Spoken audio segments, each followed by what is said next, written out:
Hello everyone, कैसे हैं आप लोग। आई होप कि आप सब लोग अच्छे होंगे। आज हम लोग जो है यूज ऑफ शुड हैव बहुत ध्यान समझेंगे। इसके पहले हमने आपको ढेर सारे मॉडल रूल्स दिए हैं। आई होप कि वो सारी चीज़ें आपने समय देकर के क्लियर की होगी। तो आइए देखते हैं। बहुत ज़्यादा आसान है लेकिन बहुत ज़्यादा इंटरेस्टिंग भी। मेरा फेवरेट है, मुझे बहुत अच्छा लगता है। आप लोग भी देखिए यूज ऑफ शुड हैव में, चूंकि हर टेंस और यूज की मैंने पहले पहचान बताई आपको, उसी प्रकार से इसका भी छोटा सा एक लाइन का पहचान है। प्लीज माइंड इट, देख लिया करिए ना आप। ये मत सोचिए कि हिंदी में लिखा है या मैं हिंदी में पढ़ रहा हूँ। क्योंकि हिंदी इसलिए मैंने लिखा है क्योंकि हम इंडियन है और हिंदी हर एक वर्ड की हमें जो है मतलब आनी चाहिए। इसलिए एक पहचान के तौर पर मैंने बताना चाहा आपको कि उसमें आपको हेल्प मिल जाएगी। तो आपको देखना ये है कि जिस हिंदी वाक्य के बीच में पास और अंत में होना चाहिए या रहना चाहिए शब्द आए। क्या है? बीच में पास और अंत में होना चाहिए या रहना चाहिए शब्द है। तो सभी कर्ता के बाद शुड हैव का प्रयोग करते हैं। देखिए कितना ज्यादा आसान है। बीच में पास आपको बस ध्यान से समझना है। मेरे पास, तुम्हारे पास, उनके पास, उसके पास, राधा के पास, सीता के पास, गीता के पास, ये मोहन पास, सोहन के पास, पिताजी के पास, माताजी के पास, भाई के पास, बहन के पास, पड़ोसी के पास, मित्र के पास, अध्यापक के पास, कुछ भी। ओके, अंत में होना चाहिए या रहना चाहिए शब्द है। तो सभी कर्ता के बाद, जो मैंने सब्जेक्ट पढ़ा है, सभी के बाद शुड हैव का प्रयोग करना होगा। चलिए देखते हैं कैसे। एग्जाम्पल के माध्यम से, एक ही दो एग्जाम्पल में आपको सब क्लियर हो जाएगा। बट मैं रिक्वेस्ट करूंगा, क्योंकि मैं आपको कंसेप्ट देता हूं कितने प्रकार से इस यूज पर सेंटेंस बन सकते हैं, वो एक आइडिया देने की कोशिश करूंगा हर सेंटेंस में, हर सेंटेंस के माध्यम से। तो मुझे लगता है आपको सारा सेंटेंस जरूर देखना चाहिए। आप एक ही दो देख करके भाग जाते हैं, तो मुझे समय देना होता है, उसमें भी मेहनत मेरा लगता है। तो मुझे लगता है आपको पूरा देखना चाहिए। ओके ना? तो आइए देखते हैं। सरकार के पास पर्याप्त रोजगार होना चाहिए, ये हर युवा की मांग है। बट मुझे लगता है कि ये मांग गलत है। हमें बिल्कुल मांगना ही नहीं चाहिए गवर्नमेंट से कुछ भी, बस देना चाहिए, सीखना चाहिए, करना चाहिए। वो बाद की टॉपिक होगी, अभी फिलहाल इसको देखते हैं। सो गवर्नमेंट के पास मतलब सरकार के पास पर्याप्त रोजगार होना चाहिए। किसके पास होना चाहिए? सरकार के पास, गवर्नमेंट। GOVERNMENT, government. ध्यान दीजिएगा, गवर्नमेंट हमेशा प्लूरल होता है। सो गवर्नमेंट शुड हैव, चूंकि यहाँ पे तो सिंगल प्लूरल कोई खेल ही नहीं है, सबके साथ शुड हैव लगा नहीं। सो गवर्नमेंट शुड हैव, इसका मतलब सरकार के पास होना चाहिए। इतना हो गया। अब क्या होना चाहिए? पर्याप्त रोजगार। पर्याप्त में क्या होगा? ENOUGH, एनफ, और रोजगार के लिए एम्प्लॉयमेंट होता है, EMPLOYMENT।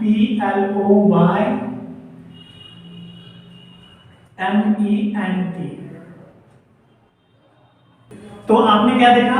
सरकार के पास, गवर्नमेंट शुड हैव, इतना हो गया। सरकार के पास होना चाहिए, गवर्नमेंट शुड हैव, हो गया। अब पर्याप्त, देखिए क्या हो गया? पर्याप्त रोजगार, एनफ एम्प्लॉयमेंट। ओके ना? कितना ज्यादा आसान था। तो इस तरह से सेंटेंस आपको बनाने होंगे। दूसरा क्या है? बच्चों के पास इस समय बंदूक क्यों होना चाहिए? गार्जियन से प्रश्न है ना? तो क्या करना होगा? क्योंकि अंग्रेजी में सबसे पहले लिखना होगा। बताने की जरूरत नहीं है ना आपको कि जब नेगेटिव होगा तो क्या करना होगा, है ना? इंक्लूड सेंटेंस में क्या करना होगा। मुझे लगता है ये सारी चीजें बहुत बार मैं बताया हूँ। तो प्लीज यदि क्लियर नहीं है तो टेंस आप सिर्फ पढ़ लीजिए ना हमसे, जो पिछले मैं दिया हूँ अभी तक वीडियोस में, जाकर के प्लीज टेंस देख लीजिए, सब कुछ क्लियर हो जाएगा। ओके, तो क्योंकि मुझे सबसे पहले करना होगा, क्या करेंगे बताइए? वाई, उसके बाद शुड। वाई शुड, बच्चों के पास ना, तो why should children, so why should children. Okay ना? अब सब्जेक्ट के बाद हैव रहेगा। बस आपको यही देखना है कि सब्जेक्ट के बाद आपको हैव लिखना होगा। क्यों आया? मतलब क्वेश्चन वर्ड है, प्रश्नोत्तक शब्द है, इसके अंदर सबसे पहले लिखेंगे, उसके बाद हेल्पिंग वर्ब आएगी, सहायक क्रिया शुड, उसके बाद सब्जेक्ट, सब्जेक्ट के बाद आपको हैव लिखना होगा। ठीक है? ये मतलब पुराना कंसेप्ट है, पुराना पैटर्न है, बहुत बार दिया हूँ, इसलिए मैं हर यूज में वो चीज देना उचित नहीं समझता हूँ। क्योंकि दे चुका हूँ, मुझे लगता है वो क्लियर भी होना चाहिए आपके। आप नए यूजर है, आप नए व्यूअर है, मुझे लगता है आपको प्लीज जरूर जाके देखना चाहिए। तो आइए देखते हैं। वाई शुड चिल्ड्रन हैव, मतलब बच्चों के पास क्यों होना चाहिए। कितना हो गया? क्या होना चाहिए? बंदूक। बंदूक के लिए क्या होता है? GUN, गन कर दीजिए सिर्फ। इस समय अब गन्स भी कर देंगे, गलत नहीं होगा। ठीक है ना? क्योंकि बच्चे अक्सर देखिए शायद सबके पास होगा। तो इस समय के लिए at this time, right now, right away कुछ भी होता है आप कर सकते हो। एट दिस टाइम लास्ट में क्वेश्चन मार्क, क्योंकि इंट्रोगेटिव सेंटेंस है। ओके ना, आया समझ में? Why should children have guns at this time? ठीक, पढ़िए एक बार। Why should children have guns at this time? कर लेंगे, ठीक। थोड़ा सा और आगे बढ़ाऊं मैं, आपको कुछ और नई चीजें दे दूं तो फिर आपसे भी बात करेंगे हम ज्यादा से ज्यादा। क्या मजदूरों के पास अधिक धन होना चाहिए? किसके पास होना चाहिए? मजदूरों के पास, ये लेबर्स है ना। क्या शुड पहले आ गया? मतलब शुड पहले आ गया, सहायक क्रिया पहले आएगा। बनाते इसको भी तो यहां से बनाते हैं। शुड पहले आएगा, शुड द लेबर्स, LABOURS कर देना होगा। शुड द लेबर्स, उसके बाद है, मतलब सब्जेक्ट के बाद है लिखना होगा। कर लेंगे ना। So should the labours have, मतलब क्या मजदूरों के पास होना चाहिए, इतना हो गया। क्या होना चाहिए? अधिक धन। अधिक क्या होगा? मच, मच के बाद मनी कर दीजिए। आप वेल्थ भी कर सकते हैं यहाँ पर, मनी भी ठीक है। उसके बाद लास्ट में क्वेश्चन मार्क देना होगा आपको, क्योंकि इंट्रोगेटिव सेंटेंस है। ओके ना, कर लेंगे। कितना ज्यादा आसान है। तो क्या सब पहले आ गया, इसलिए मैंने शुड को पहले कर दिया है, ठीक है ना। मजदूरों के पास तो द लेबर्स, उसके बाद है, पास के लिए है होता ही है। सो द लेबर्स है, उसके बाद क्या होना चाहिए? अधिक धन, तो मच मनी, और कुछ बचाएंगे इसमें। सब क्लियर है? आगे देखते हैं। हमारे पास एक महल कब होना चाहिए? मतलब वक्त तो आ चुका है, होना भी चाहिए। उनके पास कितने बच्चे होने चाहिए? इस भिखारी के पास इस समय रुपए होने चाहिए, मतलब कितने रुपए होने चाहिए। यहाँ पर मैं आगे लिख देता हूँ, बना देता हूँ। आइए बनाते हैं पहले। हमारे पास एक महल कब होना चाहिए, तो कब शब्द को पहले हम लिखेंगे, है ना। when के बाद should, when should। हमारे पास we, उसके बाद have। So when should we have, हमारे पास कब होना चाहिए, इतना हो गया। क्या होना चाहिए? एक महल, बस इतना ही बचा है ना। सो अ पैलेस, PALACE, लास्ट में question mark. So when should we have a palace? Okay ना, आप भी बनाओ इस तरह से।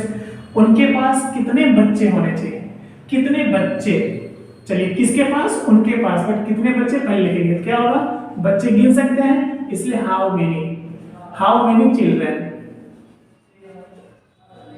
ओके ना, हाउ मेनी चिल्ड्रन किसके पास होना चाहिए? उनके पास। उसके बाद यहां पर शुड ले लीजिए आप। शुड के बाद सब्जेक्ट, शुड दे, ओके ना, शुड दे, लास्ट में हैव क्वेश्चन मार्क। तो आपने क्या देखा, ये कुछ अलग तरीके से हो गया ना, क्योंकि है के बाद नाउन होना चाहिए। ये जो नाउन चिल्ड्रन आपका वो पहले आ चुका है, कितना कितने के साथ ही ये रूल है। How many, how much, whose, which के बाद इनसे संबंधित जो नाउन होता है, अर्थात इनके बाद जो नाउन होता है उसको साथ में लिखते हैं।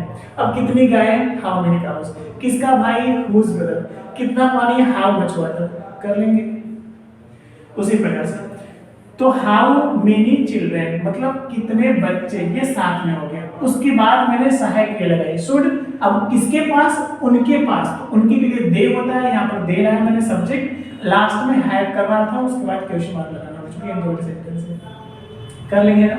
एक और देखते हैं, इस भिखारी के पास अभी कितने रुपए होना चाहिए। अब कितने रुपए, इसको हमें साथ लिखना होगा, ठीक ना। तो कैसे लिखेंगे? रुपए गिना जा सकता है, लेकिन एक्सेप्शन, नाम सुना आपने, अपवाद, मतलब हो सकता है किंतु नहीं करना। मतलब रुपए को हम गिन सकते हैं, गिने तभी तो लाखों करोड़ों अरबों खरबों है, लेकिन फिर भी इसको जो है हाउ मेनी का प्रयोग ना करके हाउ मच का प्रयोग करते हैं। ओके, तो चलिए बनाते हैं। How much money, okay, how much money मतलब कितने रुपए हो गया। किसके पास होना चाहिए? इस भिखारी के पास। तो यहाँ पर शुड लगाइए, हेल्पिंग वर्ब के बाद सब्जेक्ट लाइए, हेल्पिंग वर्ब के बाद subject, this beggar, BEGGER। So how much money should this beggar have. और कुछ बच रहा है अभी, अभी के लिए एट दिस टाइम होता है। आप लोग, मैं यहाँ पे लिख देता हूँ एट दिस टाइम, लास्ट में क्वेश्चन मार्क दीजिए, चलेगा। ओके, चूंकि इंट्रोगेटिव सेंटेंस है ना, आ रहा है समझ में, ठीक है ना। तो आपने क्या देखा है, इस भिखारी के पास, किसके पास, इस भिखारी के पास। सो दिस बेगर चूंकि हेल्पिंग वर्ब के बाद आएगी, इंट्रोगेटिव सेंटेंस है ना, तो इतने रुपए तो पहले करना होगा आपको। ये लिखिए, मैंने लिखा है हाउ मच मनी, किया ना, तो हाउ मच मनी, उसके बाद शुड इस भिखारी के पास, दिस बेगर के बाद हैव होगा। अभी सब लास्ट में बचा तो एट दिस टाइम मैंने कर दिया लास्ट में, फिर क्वेश्चन मार्क भी लगाना है, इंट्रोगेटिव सेंटेंस है। आ रहा समझ में ना। एक और देखते हैं, बहुत ज्यादा इंटरेस्टिंग है, हमारे पास हमेशा धैर्य होना चाहिए, ठीक है ना। आपने देखा ना कि आपको आइडिया मिल रहा है कि नहीं कुछ, मतलब किस तरह से सेंटेंस उठाना है, कैसे रखना है, और कितने प्रकार के सेंटेंस इस टॉपिक पर बन सकते हैं, तो आप कर लोगे ना इस तरह से। एक और देखते हैं, फिर 1 मिनट आपसे बात करेंगे। हमारे पास हमेशा धैर्य होना चाहिए, किसके पास होना चाहिए, हमारे पास। सो वी शुड हैव धैर्य, धैर्य के लिए क्या होता है, patience. We should always have patience. अब रूल क्या है आपको समझा देते हैं। हमेशा, हमेशा के लिए ऑलवेज होता है, सदैव या हमेशा के लिए ऑलवेज होता है। 4 वर्ड ऐसे हैं जो सदैव सब्जेक्ट के बाद आते हैं, और यदि हेल्पिंग वर्ब है तो हेल्पिंग वर्ब के बाद आते हैं। वो कौन कौन से हैं, ऑलरेडी है, ऑफन है, ऑलवेज है और सेल्डम है, ठीक है ना। तो यहाँ पर चूंकि हमेशा शब्द के लिए ऑलवेज लिखना है, तो हेल्पिंग वर्ब के तुरंत बाद ऑलवेज लिखना होगा आपको। सो वी शुड ऑलवेज,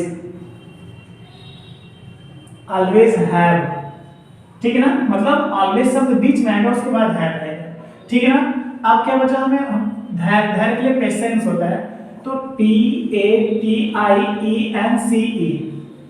ठीक है ना, पेशेंस, लास्ट में फुल स्टॉप। तो देखिए, we should always have patience. आपने क्या देखा, इस तरह के सेंटेंस आपको कुछ कंसेप्ट दे रहा है ना, कुछ आइडियाज दे रहा है ना। मेरा उद्देश्य बस इतना ही है कि मैं आपको ये कंसेप्ट क्लियर करूं कि ये यूज का मतलब क्या है, कितने प्रकार के कैसे सेंटेंस बनाए जा सकते हैं। तो मुझे उम्मीद है कि वो सारी चीजें आपको मिल भी रही है, और आप रेगुलर अपडेट है वो सारी चीजें लेने की पूरा कोशिश कर रहे हैं।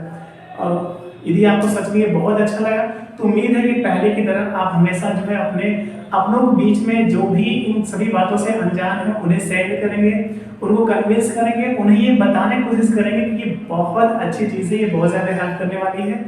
तो आई एम वेरी श्योर कि आप ऐसा जरूर करेंगे। Wish you very all the best for your bright future. Thank you so much.